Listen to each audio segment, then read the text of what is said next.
যে আগামীতে 20 জন সাংসদের সুপ্রিম কোর্টের প্রদত্ত যে নোটিশ, তার ভিত্তিতে তারা বলবেন তৃণমূলের সাংসদ সংখ্যা কত ছিল। যা ছিল তার থেকে 20 জন মানে 2/3 মেজরিটি, অর্থাৎ অ্যান্টি ডিফেকশন লটা কিন্তু ওরা ভায়োলেট করেনি। এটা কিন্তু একদম ক্লিয়ার রাখতে হবে। কল্যাণ বন্দ্যোপাধ্যায়কে এবার উদাহরণ টানতে হচ্ছে, তার সবচাইতে বড় অপোনেন্ট নরেন্দ্র মোদীকে অনুসরণ করে অভিষেককে পাঠ দিতে হচ্ছে নরেন্দ্র মোদীর মতো হতে। এটা তো তাহলে নরেন্দ্র মোদী এবং বিজেপিরই জয় হবে না। মন্দিরে মন্দিরে মাথা ঠুকেও রাহুল গান্ধী পারেনি, 14তে পারেনি, 19-এ পারেনি, 24-এ মুখ থুবড়ে পড়েছে, আগামীতেও মুখ থুবড়ে পড়বে। অভিষেক বন্দ্যোপাধ্যায় বা এন্টার তৃণমূল জানে এই মুহূর্তে ভারতবর্ষের লোকসভাতে তাদের এই 20 সংখ্যাটা কত বড় মাপের সংখ্যা। এদের সংখ্যা কুড়িয়ে কিন্তু একদম অ্যাবসলিউট মেজরিটির দিকে বিজেপি এগোচ্ছে। এবং অ্যাবসলিউট মেজরিটি মানে ওয়ান নেশন ওয়ান ভোট থেকে শুরু করে ডিলিমিটেশন থেকে শুরু করে একাধিক এমন বিল বিজেপি পাশ করিয়ে নেওয়ার অঙ্কে এগিয়ে থাকবে। 29-এ বিজেপির বিজয় রথকে কেউ ঠেকাতে পারবে না।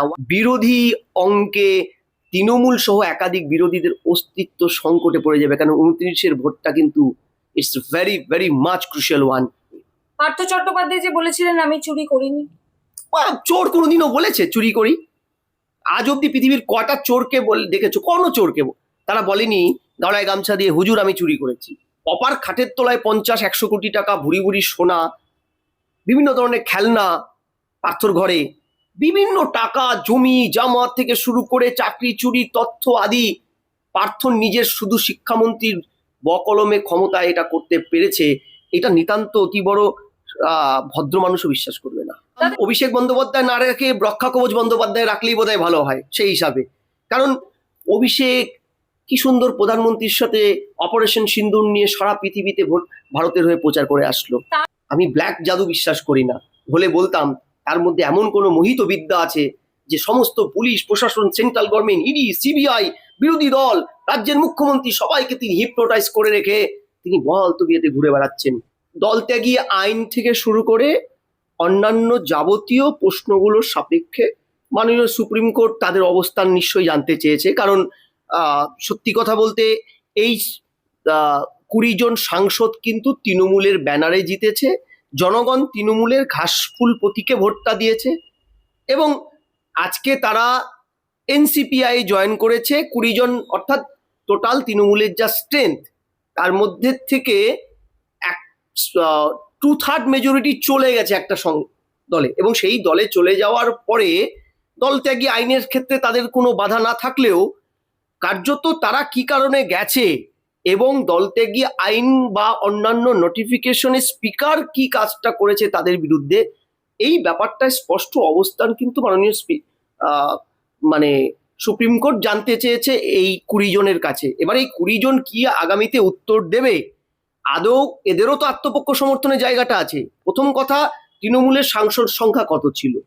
যা ছিল তার থেকে 20 জন মানে 2/3 মেজরিটি, অর্থাৎ অ্যান্টি ডিফেকশন লটা কিন্তু ওরা ভায়োলেট করেনি। এটা কিন্তু একদম ক্লিয়ার রাখতে হবে জায়গাটা।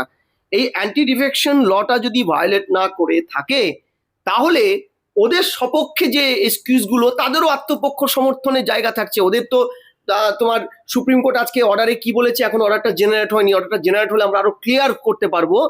কিন্তু এটা পরিষ্কার যে আগামীতে 20 জন সাংসদের সুপ্রিম কোর্টের প্রদত্ত যে নোটিশ তার ভিত্তিতে তারা বলবেন এবং সেই বলার ভিত্তিতে সুপ্রিম কোর্ট কতটা স্যাটিসফাই হচ্ছে সেটা দেখে দুটো পক্ষের মধ্যে সিদ্ধান্ত হবে। হচ্ছে যে এই যে তৃণমূলের সাংসদ যারা ছিল তাদের বিরুদ্ধে এত সরব কেন তৃণমূল? অভিষেক বন্দ্যোপাধ্যায় তাদের বিরুদ্ধে এত কেন সরব? তাদের বিরুদ্ধে সুপ্রিম কোর্ট চলে গেল না।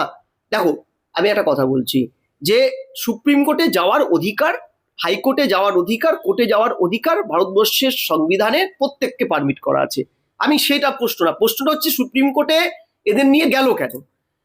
দেখো, পশ্চিমবঙ্গে বিধানসভায় এই মুহূর্তে তৃণমূল যেটুক জিতেছে কম ক্ষয়িষ্ণু হবে। আগামীতে তৃণমূল দলটি পশ্চিমবঙ্গের বিধানসভা চিত্রে থাকবে না, কিন্তু লোকসভায় এই সাংসদটা কিন্তু একটা বড় অংশ এবং ভারতবর্ষের 3rd লার্জেস্ট পার্টি, আমি যদি ভুল না হয়ে থাকি, অন্তত সাংসদ সংখ্যার ভিত্তিতে এই সংখ্যাটা ভারতবর্ষের আগামী বিভিন্ন ধরনের যে 29-এর নির্বাচনের আগের বিভিন্ন বিল এটা নির্ণায়ক। এই 20 জন স্ট্যালিনের একটা অংশ যারা কংগ্রেসের বিরুদ্ধে, স্ট্যালিনের অবস্থান, কংগ্রেস যখন তামিলনাড়ুতে স্ট্যালিন হেরে গেল, কংগ্রেসের অবস্থান দেখে যারা বিক্ষুব্ধ হয়ে বিজেপিকে সমর্থন করবে বলেছিল, সম্ভবত 22 জনের মতন, এবং 8 জনের মতন আপের সাংসদ, এদের সংখ্যা কুড়িয়ে কুড়িয়ে কিন্তু একদম অ্যাবসলিউট মেজরিটির দিকে বিজেপি এগোচ্ছে। এবং অ্যাবসলিউট মেজরিটি মানে ওয়ান নেশন ওয়ান ভোট থেকে শুরু করে ডিলিমিটেশন থেকে শুরু করে একাধিক এমন এমন বিল বিজেপি পাশ করিয়ে নেওয়ার অঙ্কে এগিয়ে থাকবে। অভিষেক বন্দ্যোপাধ্যায় বা এন্টার তৃণমূল জানে এই মুহূর্তে ভারতবর্ষের লোকসভাতে তাদের এই 20 সংখ্যাটা কত বড় মাপের সংখ্যা, যেই সংখ্যা দিয়ে যদি কোনো কারণে বিজেপি এই সংখ্যার ধারে কাছে পৌঁছে গিয়ে এই আইনগুলো পাশ করিয়ে নেয়, 29-এ বিজেপির বিজয় রথকে কেউ ঠেকাতে পারবে না। ওয়ান নেশন ওয়ান ভোট এটা তৃণমূলের মতন ছোট আঞ্চলিক দলগুলোর ক্ষেত্রে কিন্তু পুরোপুরি ধ্বংসের শেষ পেরেকটা। ফলে অভিষেক এই জায়গাটাকে কিন্তু ব্লক করতে চাইছেন, বা তৃণমূল এই জায়গাটাকে টার্গেট করতে চাইছেন। কারণ 29 অব্দি তো এটা ঠিক, 29 অব্দি তো এই সংসদদের জনগণ ম্যান্ডেট দিয়েছে। তৃণমূল যদি পশ্চিমবঙ্গে হেরে গিয়ে শূন্য হয়ে যায়, সংসদে তো এই লোকগুলো থাকবে যদি তার দলেই থাকে, ওই তৃণমূলের পতাকাতে, কালীঘাট তৃণমূলের ব্যানারেই তারা থাকবে। এবং ভোটাভুটির অঙ্কে যদি কোনো রকম প্রভাবিত না হয় গোপন ব্যালেটে, তাহলে বিজেপির এগেনস্টে এরা ভোট দেবে বা ভোট টানে বিরত থাকবে, যাই করুক না কেন। মুদ্রা কথা, একক সংখ্যাগরিষ্ঠ হয়ে বিল পাশ করলে কিন্তু বিরোধী অঙ্কে তৃণমূল সহ একাধিক বিরোধীদের অস্তিত্ব সংকটে পড়ে যাবে। কারণ 29-এর ভোটটা কিন্তু it's very very much crucial one, দুতরফেরই, শাসক বিজেপি এবং বিরোধী। কল্যাণ বন্দ্যোপাধ্যায় বলছে মোদি হওয়ার চেষ্টা কর, কি বলবেন? মোদি হওয়ার চেষ্টা অভিষেককে বলছে। আর দেখো, মোদি তো একজনই, দেখো এই ব্যাপারটায় আমি একজনই বলছি। দেখো, একটা সময় ছিল লৌহ মানব আদবানি খুব করে বলতেন যে ইভেন্ট ম্যানেজার, সেরা ইভেন্ট ম্যানেজার নরেন্দ্র মোদি বিকাশ পুরুষ। নরেন্দ্র মোদির ইমেজ, নরেন্দ্র মোদি যে গ্যালভানাইজেশনটা রাজনীতিতে এনেছে, গ্যালভানাইজেশন একটা ভারতবর্ষের রাজনীতিতে বিনির্মাণ এনেছে, সেটা দ্বিতীয় কেউ পারবে না। তার আন্তর্জাতিক গ্রহণযোগ্যতা, জাতীয় স্তরে তার যে ম্যাজিক মুখ, মোদি একটা সুগার কোটিং, দেশপ্রেম, জাতীয়তাবোধ, তার সাথে হিন্দু জাতীয়তাবোধের একটা বড় মিশ্রণের সুগার কোটিং, এই মিশেল ভারতবর্ষে আর কেউ চাইলেও পারবে না। মন্দিরে মন্দিরে মাথা ঠুকেও রাহুল গান্ধী পারেনি, 14-তে পারেনি, 19-এ পারেনি, 24-এ মুখ থুবড়ে পড়েছে, আগামীতেও মুখ থুবড়ে পড়বে। ফলে তোমার মানে তাদের আমাদের কল্যাণ বন্দ্যোপাধ্যায়কে এবার উদাহরণ টানতে হচ্ছে। তার সবচাইতে বড় অপোনেন্ট নরেন্দ্র মোদীকে অনুসরণ করে অভিষেককে পাঠ দিতে হচ্ছে নরেন্দ্র মোদীর মতো হতে। এটা তো তাহলে নরেন্দ্র মোদী এবং বিজেপিরই জয়, তাই না? তুমি তোমার শত্রুর মতো হতে বলছো, কি কারণে বলতে বলছো, কি অ্যাঙ্গেলে? ভোট লুট, এমন কোনো অভিযোগ নরেন্দ্র মোদীর নামে উঠেনি। তৃণমূল যে ভোট লুটটা করতো সেটা নয়। নরেন্দ্র মোদী যেটা করতে পেরেছেন, তার যে মুখ ফেস ভ্যালু, তার যে গ্রহণযোগ্যতা, যার যে কথাগুলো আমি বললাম, জাতীয়তাবাদের চেতনা গড়ে তোলা ভারতবাসীর মধ্যে, এটা তো এখন পর্যন্ত বিরোধীদের মধ্যে তুমি খুঁজে পাওনি। বিরোধীরা আত্মসমালোচনা করুক না করুক, এটা তো একদম বাস্তব। তুমি তো সাংবাদিক, বলো নরেন্দ্র মোদীর এগেনস্টে বিরোধীদের কে আছে মুখ? দাদা, একেবারে অন্য প্রসঙ্গ, সেটা হলো অভিষেক বন্দ্যোপাধ্যায় 16টা মামলার যে এফআইআর, তার সবকিছু শুনানি একবারেই করতে চাইছে হাইকোর্ট বিচারপতি। একেবারে তিনি বলছেন যে এই একবারে সবকিছু মামলা সম্ভব নয়, কারণ সবকিছুর যে প্রমাণপত্র, যে উপযুক্ত তথ্য, সেই তথ্য আমাদের কাছে নেই। আবারও অভিষেক বন্দ্যোপাধ্যায়ের হাইকোর্টে বড় ধাক্কা। হ্যাঁ, দেখো, এই যে অভিষেকের বিরুদ্ধে 16টা মামলায় 4টে মামলা রক্ষা কবচ আরো বাড়িয়ে দেওয়া হয়েছে 30শে নভেম্বর। হ্যাঁ, এই রক্ষা কবচ তারিখ পে তারিখ বাড়বে বাড়বে বাড়বে, হয়তো 29-এ নির্বাচনে অভিষেক আবার সাংসদ যদি প্রার্থী যদি হয়, তৃণমূল থাকলে তো সাংসদ প্রার্থী তিনি হতেই পারেন, এই অবধি না টেনে যায়। অভিষেকের নাম অভিষেক বন্দ্যোপাধ্যায় না রেখে রক্ষা কবচ বন্দ্যোপাধ্যায় রাখলেই বোধহয় ভালো হয় সেই হিসাবে। কারণ আমি তৃণমূলের জমানার থেকে দেখে আসছি তিনি রক্ষা কবচ পেয়ে যাচ্ছেন। আমি বলছি যে তার নামে এত অভিযোগ, 126.7 কোটি টাকা লিপস অ্যান্ড বাউন্সের নাকি প্রপার্টি অ্যাটাচ করেছে ইডি। এই ডুফিয়া ট্রানজাকশনের জন্য কালীঘাটের কাকু, আরেকজন প্রাক্তন ওই কি ম্যানেজারিয়াল পার্সন, ওখানকার সিও কাম পরবর্তীকালে কর্মী, তিনি জেলে গেছেন। তাই তো, অপরাধ না থাকলে তো জেলে যায় না দিনের পর দিন। শিশুদের বেড চুরি করে তাকে শুয়ে থাকতে হয়েছে যাতে অ্যারেস্ট না হয়। এ হলো পরিস্থিতিতে দাঁড়িয়ে অভিষেকের বিরুদ্ধে কোনো ইয়ে পাচ্ছে না। ঠিক যেমন জাস্টিস সিনহা যেমন ভর্ৎসনা করে বলেছিল ইডি আধিকারিকদের, আপনারা মাননীয় সাংসদের একটা ইয়ে পেলেন না, হচ্ছে অ্যাকাউন্ট বই, তা বলছে না জনৈক অভিষেক। ফলে আমি জানি না, এটা বেশ একটা গুলিয়ে দেওয়া ব্যাপার চলছে।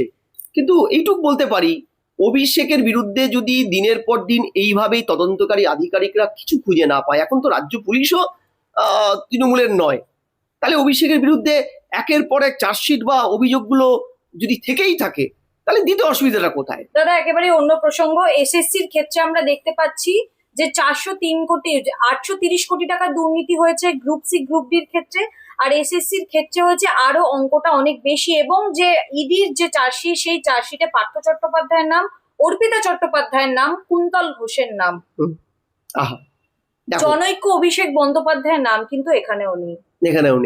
আর দেখো, এই যে প্রশ্নটা হলো পার্থ, অপা, তারপরে আরো যাদের যাদের নাম তুমি বলেছো, সৎ একজন ইয়ে ছিলেন, তার নামও বোধহয় থাকতে পারে। এই চাকরি চুরির এন্টায়ার চেনটা, এর পরবর্তীকালে প্রাইমারিতে মানিক বন্দ্যোপাধ্যায়ের নামও আসবে আশা করি। এই চেনটায় তদন্তকারী আধিকারিকরা ফাইনাল চার্জশিটটা তুমি বললে দিয়েছে। মানুষ দেখতে চায় এই চার্জশিট ফার্জশিট নয়, মানুষ দেখতে চায় এদের বিরুদ্ধে হার্স অ্যাকশনটা কবে হবে। পার্থ চট্টোপাধ্যায় যে বলেছিলেন আমি চুরি করিনি, চোর কোনোদিনও বলেছে চুরি করি? আজ অব্দি পৃথিবীর কটা চোরকে দেখেছো? কোনো চোরকে তারা বলেনি গলায় গামছা দিয়ে হুজুর আমি চুরি করেছি। দেখো, এটা তিনি বলেছেন, তদন্তকারী আধিকারিকরা বিভিন্ন অ্যাসপেক্টগুলো দেখছেন। কিন্তু আমি এইটুকু তোমাকে বলতে পারি, অপার খাটের তলায় 50-100 কোটি টাকা ভুরি ভুরি সোনা, বিভিন্ন ধরনের খেলনা পাথর ঘরে, বিভিন্ন টাকা জমি জামা থেকে শুরু করে চাকরি চুরি তথ্য আদি, পার্থ নিজের শুধু শিক্ষামন্ত্রীর বকলমে ক্ষমতায় এটা করতে পেরেছে, এটা নিতান্ত অতি বড় ভদ্র মানুষও বিশ্বাস করবে না। দাদা একেবারে সব জায়গায় অভিষেক বন্দ্যোপাধ্যায়ের নাম, অভিষেক বন্দ্যোপাধ্যায়ের বিরুদ্ধে এফআইআর, কিন্তু তারপরেও তাকে বারংবার রক্ষা কবচ দেওয়া হচ্ছে। কারণ কি? অভিষেক বন্দ্যোপাধ্যায় কি ভালো তৃণমূল হয়ে গেছেন? দেখো, অভিষেক বন্দ্যোপাধ্যায় ভালো হয়েছেন না কালো ছিলেন, মানে তিনি কি ভালো তৃণমূল হয়ে গেছেন, নাকি সেটিং আছে, নাকি কি, এইগুলো রসায়ন নিয়ে বললে পরে, আমি তো আর বিরোধী রাজনীতি দল করি না, সিপিএমও নই, আমি কোনো দল নই, ফলে আমার ক্ষেত্রে বলাটা খুব কঠিন। বাজারে সস্তার সেটিং তত্ত্ব শতরূপ বাবুরা দিয়ে থাকেন সিপিএম এর তরফ থেকে, আমি এটাও বলবো না। কিন্তু আমার প্রশ্নটা হচ্ছে, কিছু একটা তো আছে অভিষেকের দল বা তার পিসিমণির কাছে জাদু কাছাপ ছড়ি, যেটার জন্য এত কিছুর পরেও, এত তত্ত্ব এত কিছুর পরেও অভিষেক কি সুন্দর প্রধানমন্ত্রীর সাথে অপারেশন সিন্দুর নিয়ে সারা পৃথিবীতে ভারতের হয়ে প্রচার করে আসলো। তার সাংসদ পদটা কবে খারিজ হবে? তিনি যে ডায়মন্ড হারবারে এই যে 20 জনের বিরুদ্ধে তিনি চলে গেলেন, তাদের নোটিশ দেওয়া হলো, সুপ্রিম নোটিশ। অভিষেক বন্দ্যোপাধ্যায়ের যে ডায়মন্ড হারবারের যে তিনি সাংসদ, সেই সাংসদ পদ কি আদৌ খারিজ হবে? দেখো, সোজা কথায় আমি অন্য কোনো তদন্তের কথা বলছি না, একটা প্রাথমিক কারণেই তার সদস্যপদ চলে যাওয়ার কথা। তিনি হলফনামায় লাভজনক একটি বড় কোম্পানি, একটা কোম্পানির সিও, এটা জানানো হয়নি দিনের পর দিন, এই কারণেও তার কোনো দুর্নীতি প্রমাণ হতে হবে না, তার সাংসদ পদ চলে যাওয়ার কথা। তিনি কিন্তু আজও বহাল তবিয়াতে সাংসদ পদে আছেন, আজও বহাল তবিয়াতে মামলা করছেন, আজও বহাল তবিয়াতে পার্সোনাল যে কি বিমানগুলো করে, চার্টার ফ্লাইট করে দিল্লি যাচ্ছেন, আজও তিনি বিদেশ ভ্রমণের পারমিশন পাচ্ছেন, আজও তিনি কোম্পানির সিইও হিসাবে আছেন, তার সম্পত্তি অ্যাটাচড হয়েছে, একের পর এক তার বিরুদ্ধে মামলা নাকি পুলিশ এফআইআর করছে, খুনের মামলা রুজু হয়েছে। আমি বলছি এত কিছুর পরে নিশ্চয়ই তার মধ্যে এমন কোনো, আমি ব্ল্যাক জাদু বিশ্বাস করি না, হলে বলতাম তার মধ্যে এমন কোনো মোহিত বিদ্যা আছে যে সমস্ত পুলিশ প্রশাসন, সেন্ট্রাল গভর্নমেন্ট, ইডি, সিবিআই, বিরোধী দল, রাজ্যের মুখ্যমন্ত্রী সবাইকে তিনি হিপনোটাইজ করে রেখে তিনি বহাল তবিয়তে ঘুরে বেড়াচ্ছেন। আমি জানি না, কিন্তু মানুষ কিন্তু এই খেলা খেলা খেলা, আজ সকালে রক্ষা কবচ, বিকালে বিদেশ যাত্রার পারমিশন, এগুলো নিয়ে কিন্তু আর ভাবিত নয়। মানুষ তার ফল দেখতে চাইছে। একটি মানুষ 15 বছরে ক্ষমতা আসীন থেকে বাংলার মানুষকে লুট করেছে, দুর্নীতি করেছে, রাজনৈতিক সন্ত্রাসের মুখ হয়েছে, খুন থেকে শুরু করে যাবতীয় দুর্নীতি যার অঙ্গুলি হেলনে হয়েছে, তার শাস্তি বিধান দেখতে চায় মানুষ।